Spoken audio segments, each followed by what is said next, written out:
Look well into thyself. There is a source of strength which will always spring up if thou wilt always look. Now, this is a quote by Marcus Aurelius. Marcus Aurelius was a Roman Empire Caesar or leader in 161 AD.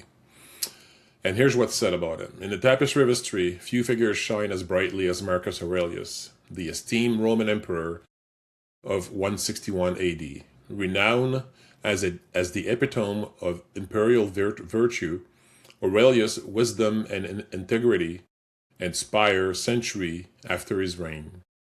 Beyond his imperial duty, he was a philosopher king embracing Stoic principle of virtue and self-mastery. Now, I read a bit about him, and he was quite the guy. Today, we'll be talking about values and boundaries in spirituality. And after I'm done with this, I'd like you guys to stick around because I want to talk about the state of the world right now and why right now is so important to keep sharing our light. Okay, values and boundaries in spirituality. Spirituality. Spiritual values are principles guiding us towards a meaningful life, focusing on our inner growth, purpose, and connection beyond the material. Emphasizing qualities like compassion, love, honesty, integrity, peace, and forgiveness. Often cultivated through practices like prayer or meditation, and rooted in a sense of interconnectedness with humanity, nature, or the divine. They prioritize ethics, empathy, and altruism over personal gain, fostering inner harmony and positive relationships. Core examples of spiritual values are love and compassion, such things as empathy, kindness, self-love and love for others. Honesty and integrity, truthfulness, moral consistency, transparency. Peace and patience, inner calm, tolerance, and perseverance. Humility and gratitude, recognizing limitation, appreciation of your blessing. Wisdom and discernment, seeking understanding and making sound judgments. Service and generosity, helping others, giving without expecting return. That's important. Faith and hope, believing in something greater, optimism for the future. And interconnectedness, recognizing bonds with nature, cosmos, and humanity. Now, these are things that I've talked about at length already, but never in the all-encompassing spiritual values of what is the right thing to do.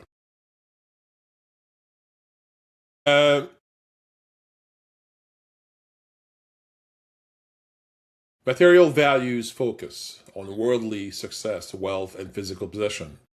Spiritual values focus on inner richness, ethical conduct, and fulfilling consciousness needs, promoting well-being beyond the material. It's okay to have nice things. It's okay to work towards things that you want. But things will never bring you happiness. Not true happiness. Things will never give you contentment. It might give it to you for a little bit, but then it's going to wear off and you won't. Spiritual values, however, these are the things that will last forever. And these are the things that we seek in our life, whether we realize it or not. Cultivating spiritual values. Practices, meditation, prayer, mindfulness, connecting with nature, acts of kindness, journaling. This is things that we do every day. Some of you may not be into meditation, but you're into prayer. Some of you may not be into either, both, but you connect with nature. I'm not saying you have to do all of them. Pick one. Do one. And it's probably something you do already. And if you're curious, try something else. I've started recently to do words of appreciations every day. And I like it. I wasn't sure about it. I was like, okay, yeah, they're just words. But once you repeat and repeat and repeat, they get stuck into your mind and it changes you a little bit. And that's good. Mindset on cultivating spiritual values. Cultivating gratitude. Practicing forgiveness. Striving for self-discipline and aligning actions with beliefs.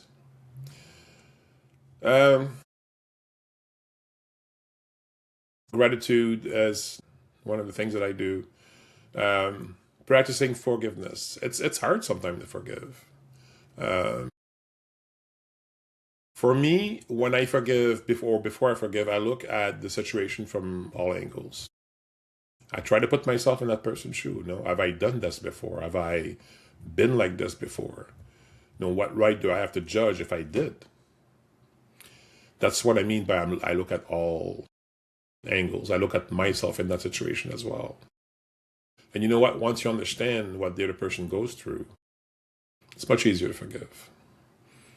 But forgive, never forget. Don't forget what the lesson taught you. But you know what? Forgiveness, it's not only for the person that you forgive. Forgiveness is for yourself. Focus. Moving beyond ego-driven desires towards shared humanity and purpose. Our ego is a useful thing. It's there to protect ourselves. Okay, but if you let your ego control you, that's when the dangers arise. Then you're not aligned with humanity anymore. You're just aligned with yourself. And although this may work for you for a while, it's not going to work for you always. At one point in time, this is going to stop working for you. Your ego is going to be your own blocking. And you're going to have to either realign yourself or have a life of misery. Next, spiritual boundaries.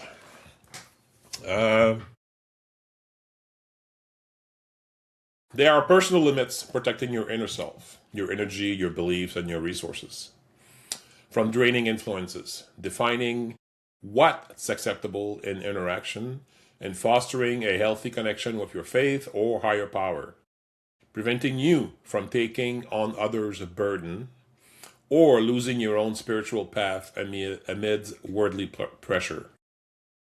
They involve clear communication, self-responsibility, and saying yes or no authentically to maintain energetic and emotional health, much like physical boundaries protect your body.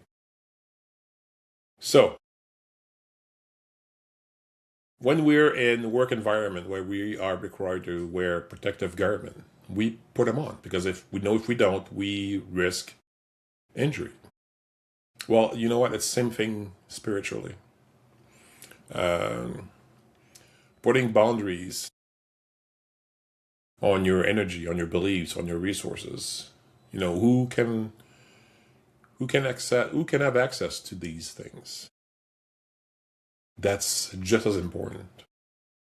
Because if you have people in your life who always take your energy, who try to corrupt your beliefs, or who steal your resources, then where are you going to be? So protecting yourself, protecting your spiritual boundaries are very, very, very, that's important. Very important. And why are they important? Protect your energy. Prevent absorbing negative emotion, pain, or unwanted energies from others, which can be depleting. Now, when you listen to somebody complaining, sometimes you leave that conversation and you feel depleted. There's a reason for that. Clarifying beliefs. Define your own spiritual path and prevent confusion from external influences, grounding you in your values. If you have your own values and somebody comes knocking at your door and try to change your values, what are you going to tell them? Go pack sand, right? Same thing. Your values are your values. And everybody has different values. Sure, you can learn new values. You can drop a value that doesn't serve you anymore, but at the core, your values are you. And if your values are good, then you know what? You have no reason to want to change. So don't let people try to influence you in what your values are. Stand your grounds. Maintaining self-respect. Assert your right to take up space and set terms for how others interact with you. Maintaining self-respect. So if you're in a, let's say, a work environment, and there's a coworker that's always, cutting you off or interrupting you, or, you can clearly see that this person doesn't respect you. Well, maintaining self-respect is either one, if that person interrupts you, stop them and clearly state that, hey, listen, I was talking, I'm not done. I'll be happy to listen to what you have to say after I'm done. Simple as that. And sometimes people have a hard time doing this, but you know what? That's when you really need to take a hold of yourself and say, you know what? I'm also an individual with worth. Somebody else stepping over my worth is not okay. It's never okay. So take courage and speak up. It's calm, friendly, but speak up. Example of spiritual boundaries. Time. Setting aside, dedicating time for prayers, meditation, or spiritual studies. Energy. Limiting time with overly negative or draining people. And that's a big plus for me. People who drain me now? No, I don't do that. Information, deciding what spiritual teachings you accept and what you question. And there's nothing wrong with that. It's always okay to question. Because when we don't question is when we get ourselves in trouble. Following blindly is never a good thing. Always question. There's nothing wrong with that. Actions. Saying no to requests that violates your values or deplete your resources. You know what? Sometimes it's hard to say no. Especially when it comes from, a family member or spouse. It's hard to say no sometimes. However, you have to remember that you are an individual. And that if there's something you don't want to do, it's your absolute right to say no. Remember that.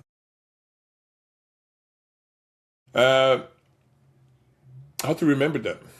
I got a little trick that's called the 4 C's. Clarity and communication. Clearly states your limits to others. Consistency. Uphold your boundaries reliably. Confidence. Stands firm in your decision. Compassion to yourself. Recognize you're allowed to protect yourself. It's a form of self-care, not selfishness. Spiritual principles for boundaries. Authenticity. Be honest with a simple yes or no. And you know what? If you say no, you never have to give an explanation. Or even if you say yes. You don't have to give anyone an explanation. Non-harm. Don't cause harm, but also don't have to tolerate harm from others. And that's true. Responsibility. Understand your own spiritual journey to avoid taking responsibility for others. You, my friends, are responsible for yourselves only. You're not responsible for anybody else. I'm talking adults to adults here. Not, if you have kids, yeah, you're responsible for your kids. But as individuals, we are responsible only to ourselves. Okay. Now that this is over with, I want to take some time to talk about the state of the world and the importance of why we need to share our light. So why is our light important to the world? Let me give you an example. The sun not only provides us with light within the visible spectrum to view the world, but it also sustains the whole planet. Light is responsible for all life, for the production of the air that we breathe, the cycle of our oceans, the magnetic fields around our planet, gravity, warmth, and our weather. Now, if there was no sun, there would be no light. If there was no light, there would be no life. So this is an example that points to a concrete example of what surrounds us. Now, what does the Bible have to say about the light in the world? And I picked the Bible because they had a good quote in it. I'm sure something like this is in the Quran or any other religious text. You are the light of the world. A city is set on a hill. A city that is set on a hill cannot be hidden, nor do the light of a lamp and put it under a basket, but on a lamp stand, as it gives light to all who are in the house. Let your light so shine before men, that they may see your good work and glorify your Father in heaven. Now that's the spiritual quote for it. So yes, sharing our light is important, especially with what's going on around the world today. It's crazy. I mean, Russia, Ukraine, and then Israel and Palestine, and the States, and in South America, and they might want to take Greenland by force. Like, what the fuck, guys? Like I said before, our world is plunging into the dark, but you know what? This is even faster than I thought. And that's why it's so important right now for every one of you to share your light. It's critical. And it doesn't take very long. We had a bit of snow last week, and I did my driveway, then I did the neighbor's driveway because she's old and she can't do it. Did she ask me to do it? No. I just went and did it. That's sharing my light. And that's just one example. And I've given several over the previous few months. Share your light, guys. Be there for people who can't. Be there for people who are in places where they're in the darkness. The old lady across the street told me once, and she said, she thanked me for, doing whatever I was doing for her. And that she also said that, sometimes it rekindled her faith in humanity, that somebody would take the time to help her. It made her line shine brighter. And you never know then what she did after that. She might have went to a friend who was depressed, and I gave her enough light for her to help her friend, and so on and so forth. That light that we share, I say we share it, but I'll say to you again, when you share your light, when you give it to others, it doesn't diminish what you have inside. It actually makes it shine brighter. It fuels yourself. And you just fueled somebody else. You made somebody else's day brighter. And they may very well make somebody else's day brighter after that, and so on and so forth. So it's imperative that we do share or light or love or time in order to help combat the darkness that's descending upon us. Never forget that. Anyway, that's all I have for this week. I hope that you guys enjoyed this one, and please, please share your light. Again, until next week, I wish you light, love, and shadows. Have a good week.